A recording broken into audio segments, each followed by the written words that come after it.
paradigma.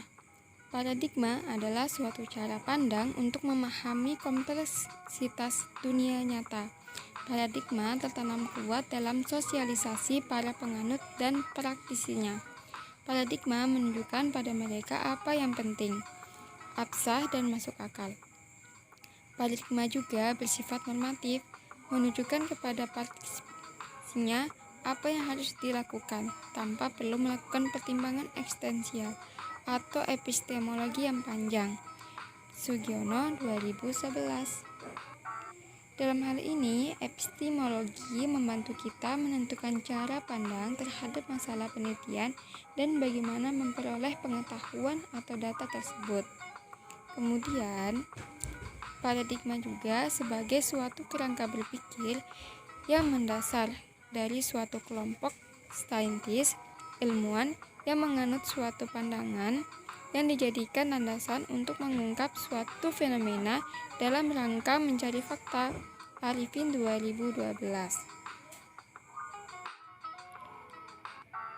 Kemudian, ada paradigma kualitatif, memandang realisasi sosial sebagai suatu yang holistik, dinamis, penuh makna, dan hubungan gejala bersifat interaktif atau timbal balik.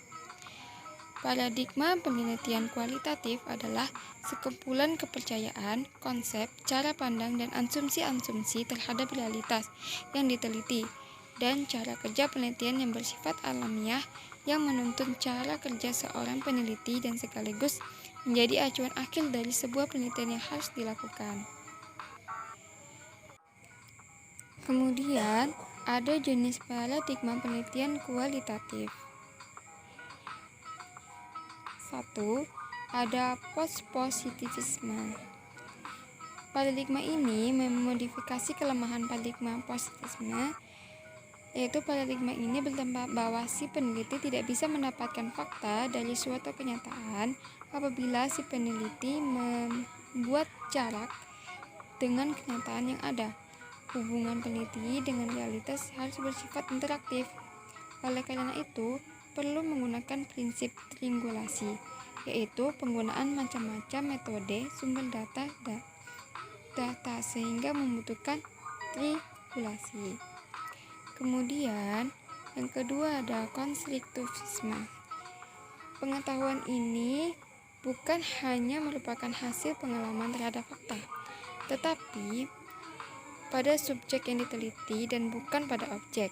Hal ini berarti bahwa ilmu pengetahuan bukan hasil pengalaman semata, tetapi merupakan juga hasil konstruksi oleh pemikiran. Yang ketiga, ada critical theory.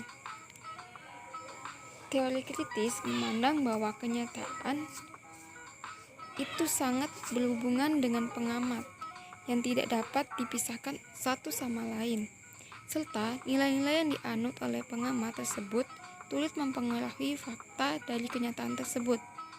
Paradigma teori kritis ini sama dengan paradigma positisme yang menilai realitas secara kritis.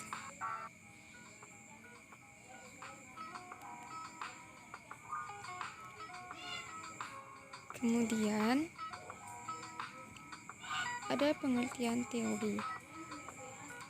Teori adalah aturan menjelaskan proposisi atau seperangkat proposisi yang berkaitan dengan beberapa fenomena alamiah dan terdiri atas representasi simbolik dari hubungan-hubungan yang diamati di antara kejadian yang diukur.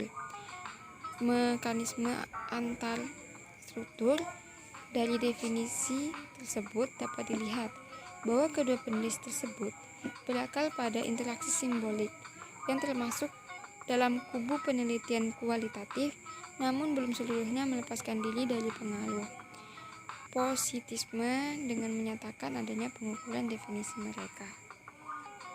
Itu menurut Marx dan Goodson. Sedangkan menurut Schnellbaker, teori sebagai seperangkat proposisi yang terintegrasi secara sintaksis, yaitu mengikuti aturan tertentu yang dapat dihubungkan secara logis. satu dengan lainnya dengan data dasar yang dapat diamati, dan fungsi sebagai sarana untuk meramalkan dan menjelaskan fenomena yang diamati. Kemudian ada fungsi teori. Zuckerberg 1. Mensistemasikan penemuan-penemuan penelitian. Kemudian 2. Menjadikan pendorong untuk menyusun hipotesis, dan dengan hipotesis membimbing peneliti mencari jawaban.